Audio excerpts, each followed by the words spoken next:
Okay, base method നമ്മൾ continue ചെയ്യാണ്. മറ്റേ വീഡിയോയിൽ സ്ഥലം മൊബൈലിലൊക്കെ ഭയങ്കര ഹാങ് ആയിക്കൊണ്ടിരിക്കുകയാണ്, കുറേ ഡാറ്റാസ് വരുന്ന കാരണം കൊണ്ട്. ഓക്കെ, അപ്പോൾ ഇനി അടുത്ത സമയം നോക്കാം നമുക്ക്. 85 മൾട്ടിപ്ലൈ ബൈ 94, ഇതാണ് നമ്മുടെ ക്വസ്റ്റ്യൻ. ഓക്കെ, അപ്പോൾ നമ്മൾ ബേസ് മെത്തേഡ് വെച്ചിട്ട് എന്താ ചെയ്യേണ്ടത്? 85 ഈസ് നിയർ ടു 100 അല്ലേ? നമ്മുടെ ബേസ് വെച്ച് നോക്കുമ്പോൾ അത് 100ൻ്റെ അടുത്താണ്. അപ്പോൾ നമ്മൾ -100 ചെയ്യുന്നു. രണ്ടെണ്ണം -100 ചെയ്തു. അപ്പോൾ 85 ചെറുതാണ്, 100 വലുതാണ്. 100ൻ്റെ സൈൻ എന്താണ്? മൈനസ് ആണ്. അപ്പോൾ 85 - 100 ചെയ്യുമ്പോൾ നമുക്ക് ആൻസർ എത്ര കിട്ടുക? 15. 15.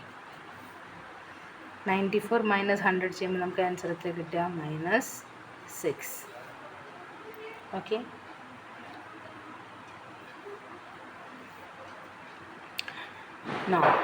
അത് കഴിഞ്ഞ് ഇനി നെക്സ്റ്റ് സ്റ്റെപ്പ് നമ്മുടെ എന്താണ്? ഈ 85 ആൻഡ് ഈ 6 അല്ലേ? അപ്പോൾ 85 - 6 ഈക്വൽ ടു നമ്മുടെ ആൻസർ എത്ര വരും? 79.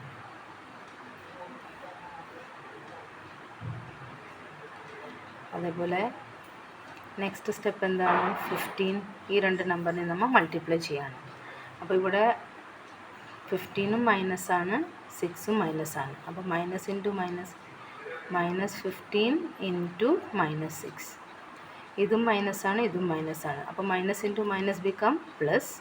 15 6 90.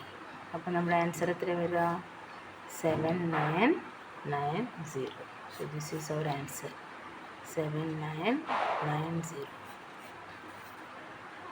ഓക്കെ, ഇനി നമുക്ക് വേറൊരു കുഞ്ഞി എക്സാമ്പിൾ എടുക്കാം. ഫോർ എക്സാമ്പിൾ 8 മൾട്ടിപ്ലൈ ബൈ 7 ആണെന്ന് വിചാരിച്ചു.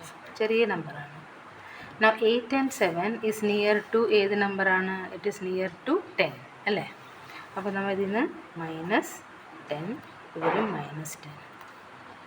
പക്ഷേ ഇവിടെ നമ്മുടെ റൂള് അപ്ലിക്കബിൾ ആവും, കാരണം 8 ചെറുതും 10 വലുതുമാണ്. അത് 8 പോസിറ്റീവാണ്, 10 മൈനസാണ്. ഓക്കെ, അപ്പോൾ 8 - 10 നമ്മുടെ ആൻസർ എത്ര വരിക? നമ്മൾ മൈനസ് ചെയ്യുന്നു. 10 - 8 2 കിട്ടി, പക്ഷേ വലിയ നമ്പറിൻ്റെ സൈൻ എന്താണ്? മൈനസ്. അതേപോലെ തന്നെ 7 - 10 ആൻസർ നമ്മുടെ 3 ആണ്. വലിയ നമ്പർ 10 ആണ്, അപ്പോൾ 10ൻ്റെ സൈൻ എന്താണ്? ആ സൈൻ എഴുതി. ഇനി നെക്സ്റ്റ് എന്താണ് നമ്മൾ ചെയ്യുന്നത്? ഈ 8 - 3 അല്ലേ? കാരണം ഇവിടെ മൈനസ് ഉള്ള കാരണം 8 - 3 ദാറ്റ് ഈസ് 5. ആൻഡ് ഇത് രണ്ടിനും മൾട്ടിപ്ലൈ ചെയ്യുക. That is -2 into -3. രണ്ടും മൈനസാണ്, അപ്പോൾ minus into minus become plus. And 2 3s are 6. അപ്പോൾ നമ്മുടെ ആൻസർ എത്രയായി? 5 6 56. ഓക്കെ, അപ്പോൾ ഇതിൽ നമ്മുടെ സൈൻസാണ് ഇമ്പോർട്ടൻസ്. സൈൻ നോക്കിയിട്ട് വേണം നമ്മൾ കറക്റ്റായിട്ട് ചെയ്യാനായിട്ട്. അപ്പോൾ നമുക്ക് ആൻസർ ഈസി ആയിട്ട് കിട്ടും. അപ്പോൾ ഇത് നന്നായി പ്രാക്ടീസ് ചെയ്യുമ്പോൾ തന്നെ കിട്ടുള്ളൂ. പിന്നെ ഇന്നലെ നമ്മൾ 2 ദിവസം മുമ്പ് പഠിച്ച റൂൾസ് നന്നായിട്ട് നമുക്ക് അറിഞ്ഞിരിക്കണം. അപ്പോൾ നമുക്ക് ഈ മാത്സ് ചെയ്യാനായിട്ട് നല്ല എളുപ്പമായിരിക്കും. അപ്പോൾ ഇത് പ്രാക്ടീസ് ചെയ്യാൻ ഞാൻ 2 കുഞ്ഞു വീഡിയോസായിട്ടാണ് ഇടുന്നത്, കാരണം മൊബൈലിൽ കുറച്ച് എന്താ പറയുക, ഭയങ്കരമായിട്ട് ജാം ആയിക്കൊണ്ടിരിക്കുകയാണ്. ഓക്കെ, അപ്പോൾ നന്നായി പ്രാക്ടീസ് ചെയ്യുക എല്ലാവരും. Thank you.